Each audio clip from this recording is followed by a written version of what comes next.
कर रहे हैं। थोड़ा नीचे बात करूंगा, समझने की कोशिश करूंगा कि राकेश जी ये क्या है, ये जो जिस तरीके से जो ये वन विभाग का जमीन है, जमीन पर कब्जा कर लेना, इस्लाम में तो ये जिक्र ही नहीं है। वहाँ पे बोलते हैं कि अवैध तरीके से जो ज़मीन होती है उस पर कब्जा कर करके यहाँ पे मस्जिद, मज़ार या फिर कब्रिस्तान नहीं बनाया जा सकता। लेकिन ये क्या नज़र आ रहा है मुझे? सबसे पहले तो NFM न्यूज़ का बहुत बहुत धन्यवाद। NFM न्यूज़, सबसे पहले NFM न्यूज़ का बहुत बहुत धन्यवाद कि आप ग्राउंड जीरो से रिपोर्टिंग कर रहे हैं। जहाँ हम खड़े हैं त्यूनी जौनसार बावर क्षेत्र है जो चक्राता विधानसभा में आता है। ये देहरादून जिले का अंतिम विधानसभा है और मैं आपको बताऊं कि ये ज़मीन पिछले कई समय से रिजर्व फॉरेस्ट की ज़मीन है जहां लोग पत्ता भी नहीं काट सकते।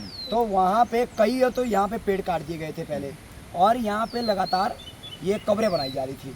तो 2021 में जब हमने देखा कि बड़े लेवल पे हमारे क्षेत्र में लैंड जिहाद हो चुका है। लैंड जिहाद क्यों? कुछ समय पहले घुमंतू बन गुज्जर के रूप में जो लोग आए थे वो लोग इस्लाम के कड़ियों से नहीं थे। तो समाज को ऐसा लगता था कि चलो कोई बात नहीं, ये उदासीन लोग हैं और हमारे ज़मीन पे ये जिन्होंने क्या करा 1983 में ज़मीन कब्जाई और एक खान पटवारी था एक, उसने जो है इनके नाम इलीगल तरीके से ज़मीन नाम लगा दी। ज़मीन की नागरिक क्यों इलीगल क्यों है? बंदोबस्त में जो जौनसार बावर एक क्षेत्र है, ये ST का क्षेत्र है।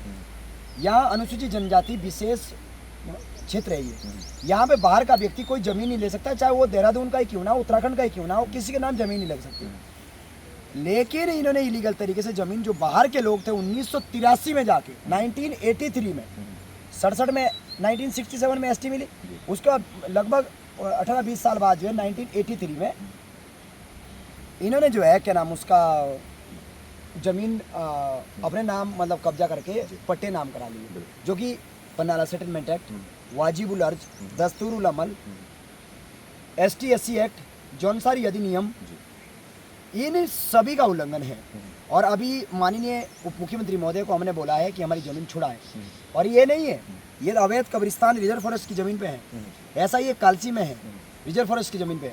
ऐसा ही एक हनोल मंदिर के बगल में है जो मासू देवता का मंदिर है, उसके बगल में, वहाँ भी दिखाऊँ आपको। और उसके बाद 700 बीघा जमीन गलत तरीके से खतौनी में चढ़ा दी गई। 700 बीघा? हाँ, अच्छा। 700 बीघा ST की जमीनों को दबाया गया और उसके बाद 7000 से 8000 बीघा अगल बगल की सामाजिक जमीन अभी भी हड़प रखी है। वो इंतजार कर रहे हैं कि कहीं ना कहीं जो है बंदोबस्त फिर आएगा और ये जमीन हमारे नाम हो जाएगी।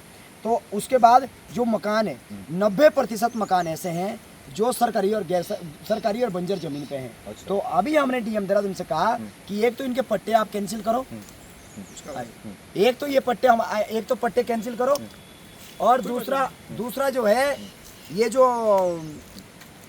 मकान है इसके डिमार्केशन किया जाए। नहीं, मैं सवाल आपसे यही उठ रहा है कि जिस तरीके से यहाँ पर उत्तराखंड के अंदर कब्जा किया जा रहा है, लगातार यहाँ पर जो है वो मस्जिद की बात करें, मज़ार की बात करें और कब्रिस्तान की बात करें, ये फैलते जा रहे हैं। पहले आपको नज़र आएंगे कि यहाँ पर एक गांव में 5 लोग होंगे, फिर धीरे धीरे नज़र आएंगे 10 हो गए, 10 से फिर 100 में नज़र आएंगे, 500 में नज़र आएंगे। जो ये इनकी जो जनसंख्या बढ़ रही है, जो उत्तराखंड है देवभूमि है, हिंदुओं का ये राज्य माना जाता है, लेकिन यहाँ पर जिस तरीके से मुसलमान कब्जा कर रहे हैं, मुसलमान यहाँ पर अवैध तरीके से कब्जा कर रहे हैं, तो उसको छुटकारा के लिए क्या किया जा रहा है, क्या कदम उठाया जा रहा है सरकार के द्वारा? ऐसा है, सबसे पहले तो मैं आपको बताऊं कि अभी तक 1000 से अधिक अवैध मदरसे सीज हो चुके हैं उत्तराखंड के अंदर और 1200 से अधिक जो मजार है जंगलों के अंदर ऐसे बनी थी, वो सारी जमीन मुक्त करा दी जा चुकी है। सरकारी जमीन पे कोई भी कब्जा नहीं कर सकता।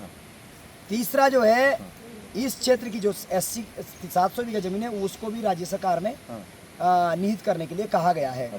चौथा, हम लोग क्या कर रहे हैं कि उत्तराखंड के अंदर जो 2010 के बाद या 2000 के बाद यहाँ आए हैं, उनका वेरिफिकेशन बड़े लेवल पे है, जिनके ऊपर अपराध थे पंजीकृत, वो सब छोड़ के चले गए हैं। अच्छा। और बड़ी मात्रा में मूवमेंट हुआ है। तो मुख्यमंत्री पुष्कर सिंह धामी जी बहुत अच्छा काम कर रहे हैं, मैं उनका धन्यवाद देता हूँ क्योंकि आपने धर्म रक्षक धामी है, आपने उत्तराखंड की देवभूमि को बचा दिया। अदरवाइज यदि 5 साल और यहाँ पे कोई दूसरी सरकार रहती तो ये मतलब मामला ही खत्म हो जाता। अच्छा। तो इसलिए बड़े लेवल पे जो है वो किए